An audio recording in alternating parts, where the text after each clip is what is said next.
ভাবুন তো একবার, যে মানুষটি একের পর এক যুদ্ধে মুসলমানদের পরাজিত করেছিল, যার তলোয়ারের আঘাতে ইসলামের বীরেরা শহীদ হয়েছেন, যিনি ছিলেন নবী করিম সাল্লাল্লাহু আলাইহি সাল্লামের শত্রুপক্ষের সবচেয়ে ভয়ঙ্কর সেনাপতি।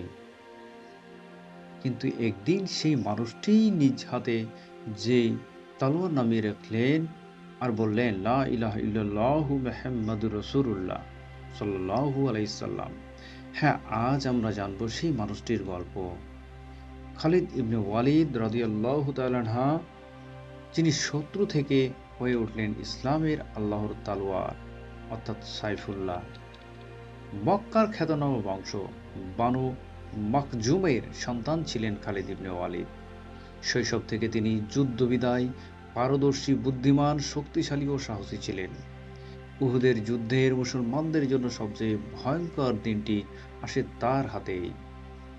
যখন মুসলমানেরা প্রায় জিতেই যাচ্ছিল, তখন খালিদ ইবনে ওয়ালিদ এক চতুর চাল দিয়ে পেছন দিক থেকে আক্রমণ করেছিলেন এবং ফলে মুসলমানরা বিপর্যস্ত হয়, নবী করিম সাল্লাল্লাহু আলাইহি ওয়াসাল্লাম আহত হন এবং সেই যুদ্ধে শহীদ হন ৭০ জন সাহাবী। সেই দিন থেকেই মুসলমানদের হৃদয়ে খালিদ নামটি আর ভয় আর বেদনার প্রতীক হয়ে উঠেছিল। কিন্তু কে জানতো একদিন এই মানুষটাই হবে ইসলামের সবচেয়ে শক্তিশালী ঢাল। খালিদ ইবনে ওয়ালিদ রাদিয়াল্লাহু তাআলা আনহু যুদ্ধের পর মক্কায় ফিরে গেলেন। তিনি দেখলেন মুসলমানরা এখন আরো সংগঠিত, আরো দৃঢ়। হুদায়বিয়ার চুক্তি হলো এবং তাতে মুসলমানরা রাজনৈতিক স্বীকৃতিও পেয়ে গেল। খালিদ ইবনে ওয়ালিদ রাদিয়াল্লাহু তাআলা আনহু ভাবতে লাগলেন, আমরা যাকে থামাতে পারিনি যুদ্ধ দিয়ে, তাকে কে থামাবে এখন শাস্তি দিয়ে? তিনি মনের মধ্যে দ্বিধায় পড়ে গেলেন। তার মনে হতে লাগলো হয়তো এই ধর্মটাই সত্য। একদিন তিনি একা বসে বললেন, আমি বুঝতে পারছি মুহাম্মদ সাল্লাল্লাহু আলাইহি সাল্লাম সত্যিই আল্লাহর নবী। কিন্তু এত বছর ধরে আমি তার বিরুদ্ধে যুদ্ধ করেছি, এখন আমি কিভাবে তার সামনে যাব? এক রাতে খালিদ ইবনে ওয়ালিদ রাদিয়াল্লাহু তাআলা ঘুমাচ্ছিলেন এবং সেখানে ঘুমাতে পারছিলেন না। তিনি ভাবলেন, আমি কত যুদ্ধ করেছি, কত রক্ত ঝরিয়েছি, কিন্তু শেষ পর্যন্ত কি পেলাম? ঠিক সেই সময় মক্কায় ফিরে আসলেন তার বন্ধু আমর ইবনে আস রাদিয়াল্লাহু তাআলা আনহু, যিনি তখনও ইসলাম গ্রহণের চিন্তাও করেননি। দুজনের মধ্যে কথোপকথন শুরু হলো। খালিদ বললেন, আমর, তুমি কি দেখেছো না, এই ধর্ম ক্রমেই ছড়িয়ে পড়েছে। আমি ভয় পাচ্ছি, আমরা যদি এখনই না যাই আমরা হারিয়ে যাব। এদিকে আমর বললেন, তুমি ঠিকই বলেছো খালিদ, আমার মনে হয় একই চিন্তা, চলো আমরা মদিনায় যাই একেবারেই। আল্লাহর ইচ্ছায় খালিদ ইবনে রাদিয়াল্লাহু তাআলা আনহু, আমর ইবনে আস রাদিয়াল্লাহু তাআলা আনহু এবং উসমান ইবনে তালহা রাদিয়াল্লাহু তাআলা তিনজন যাত্রা করলেন মদিনার পথে। যখন তারা মদিনায় পৌঁছালেন, রাসূল সাল্লাল্লাহু আলাইহি সাল্লাম তাদের দেখে মৃদু হাসলেন। তার চেহারায় ছিল ভালোবাসা, ক্ষমা আর আল্লাহর রহমতের প্রতিফলন। এদিকে খালিদ ইবনে ওয়ালিদ, হে আল্লাহর রাসূল, আমি সত্যর পথে আসতে চাই, কিন্তু আমার হাতে তো রক্ত লেগে আছে, মুসলমানদের রক্ত। রাসূল সাল্লাল্লাহু আলাইহি ওয়াসাল্লাম বললেন, হে খালিদ, ইসলাম গ্রহণ করলেই অতীতে সব পাপ মাফ হয়ে যায়।